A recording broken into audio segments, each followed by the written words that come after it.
said yes and arrived in February this year. I didn't know the adventure would involve tooth blood. I always felt safe with Charles. I knew we'd be alright.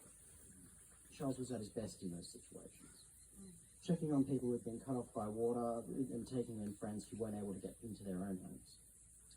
Sadly, we didn't have long to go the second time around, but I still feel like the luckiest girl in the world to have shared that time with Charles and rekindle our love for each other.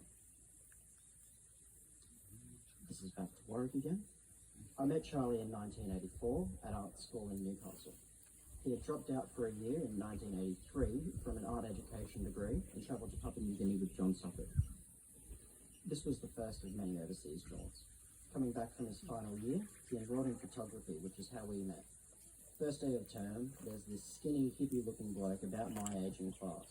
Long hair, dishevelled, but stylish and kept. By afternoon, we'd started a friendship that lasted nearly 40 years. Within 2 months, I'd moved into a spare room at his house in Brooks Hill. Luckily enough, there were two doors up. We were 2 doors up from the Delaney Hotel, and there were 3 other pubs close by. No need to take away.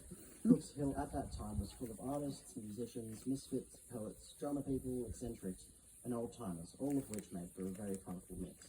There was always something going on, and Charlie was usually in the picture.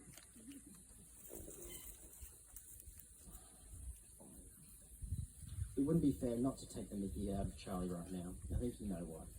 That wonderful naivety of his just made him an easy target, but out of appreciation rather than malice. There's a photo of Charlie in a zigzag singlet, which he designed and printed. He called it "The Day I Got My Motorbike." This was taken just after he rode home on a fairly new Kawasaki C500 spaceship, red of course. Alison was a regular at Council Street and remembers this quite well. She was brave enough to ride on the back.